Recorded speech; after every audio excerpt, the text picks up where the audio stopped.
Okay, Dad, I think we're here now. Yes. Where are we? We're at 52nd and Long Beach Avenue. This is Holmes Market. This is where I worked for from the time I was 14 to the time I turned 25 full time. Full time means I worked anywhere between 30 to 50 hours a week. I started off working for them at 40 cents an hour.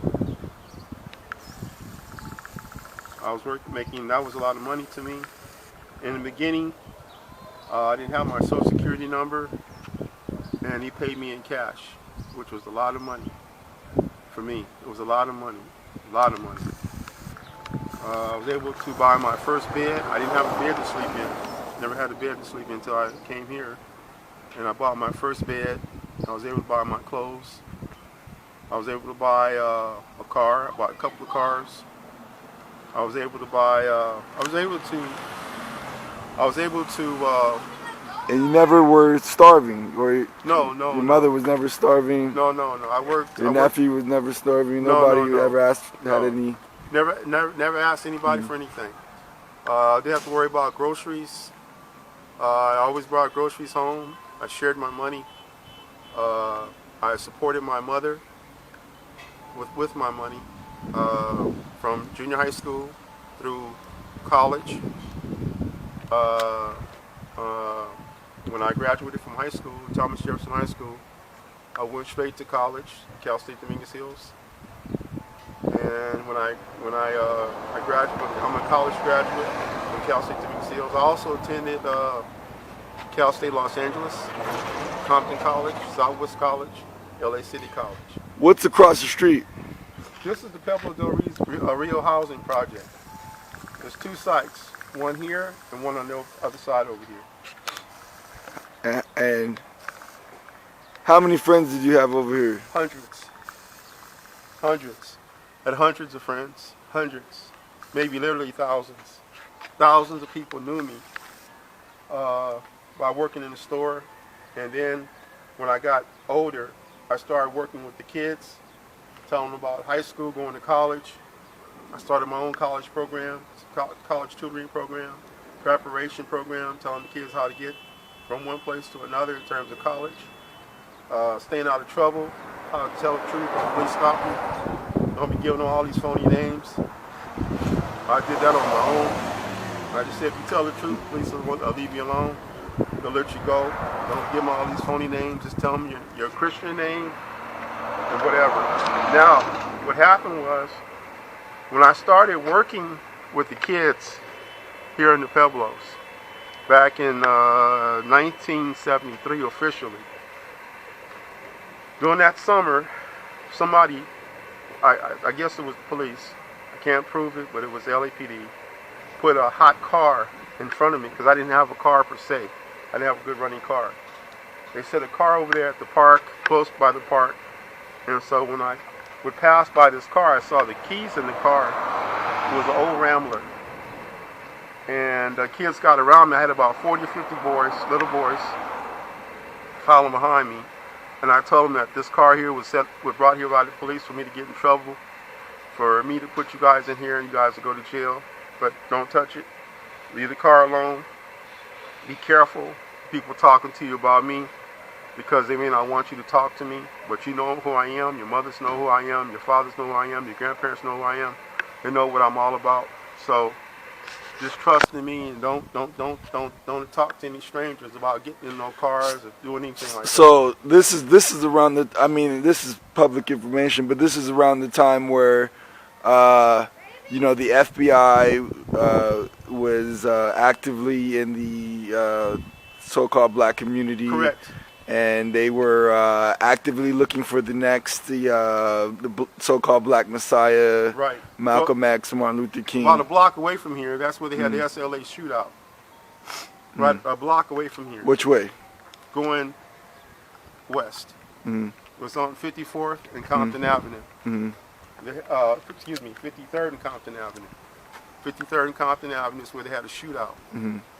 With the SLA, that's the Simeonese Liberation Army. That was in 1974.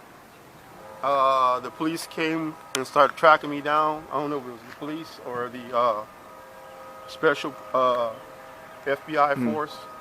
They followed me home for about a year, thinking I was part of that. I would go home and there'd be vans parked around my house, looking at me. They did that for several years.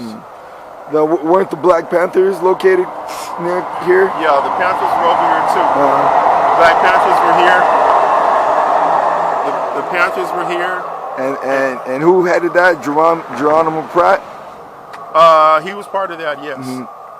He got picked up in the early 70s for a murder that eventually they proved that he didn't do. He's dead now. He died of a heart attack a few years ago, and he died in Tanzania. I wasn't a friend of his, but I knew him. I knew of him because he came into the store. They weren't into drinking, smoking at that time, and using drugs. That wasn't popular. The popular thing was helping kids, and they tried to do as much as they could before they got all this trouble with the LAPD, FBI. I don't know. Right. Who's Dwayne? Oh, Dwayne was a friend of mine that I grew up with. His name is Dwayne Orange. I met him when he was working for a milkman. He was about 8 or 9 years old, and they used to deliver milk with the milkman to my house, and I met him then. Later on, when I became 14 years old, he went to school with me, by the way, at Carver Junior High School, which is on Vernon and McKinley. Which way is that? Points that direction. That's going west. Going west. Vernon and McKinley. So he was a year older than I am, and we weren't friends per se, but we talked. When I started working in the grocery store, he was working next door in the at the Continental Can Company. He had that job, working at the Continental Can Company. There was a lot of factories over here.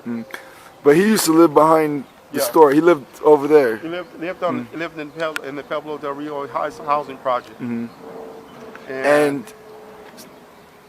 he joined. He was the first, that sought and found his way out through the LAPD. He became a police officer. Los Angeles Housing Authority. Right.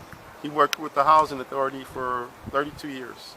How much did his example of working with the Housing Authority influence you and other young men to pursue an alternative, more legitimate path, versus figures like Tookie? Well, first of all, the situation that Dwayne had and I had were very similar in thought. So there were a lot of kids that looked up to him. There was a lot of kids that despised him, but most of them looked up to him in terms of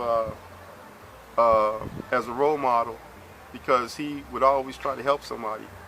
He was always trying to help you, and he saw what I was doing later on in the game, so he would take his police cars from the Housing Authority and put the kids in the car and have them go with me to the beach, to the camps. I would have camping, beach. I would take them to the beach. I would take them to the movies. I didn't have any money. Never had any money. Never had any money. I never sold any drugs. I never robbed anybody. I never beat anybody up for any money. Never did any of that. But I knew guys that respected me. They were always coming to me asking me what I needed. I didn't need anything but their support in terms of their kids coming with me, and I would take them to the college, and introduce them to college, go to the library, introduce them to the library, things like that.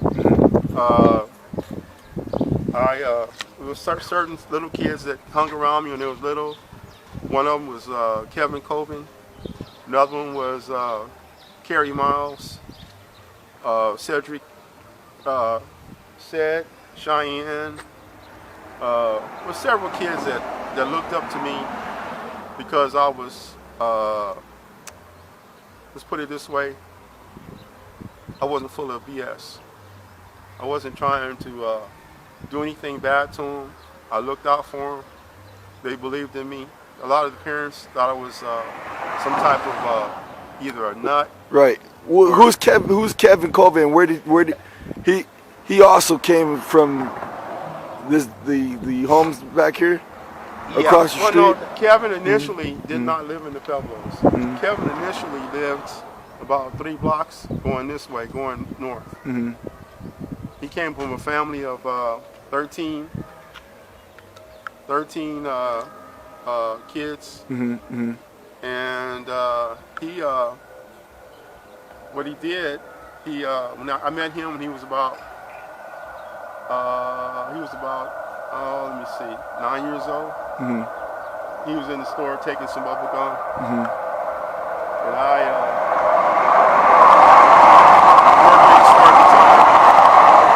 and I walked over there. He was filling his pocket with bubble gum. He had a bunch of bubble gum in his pocket, and I said, "Are you through? You got enough?"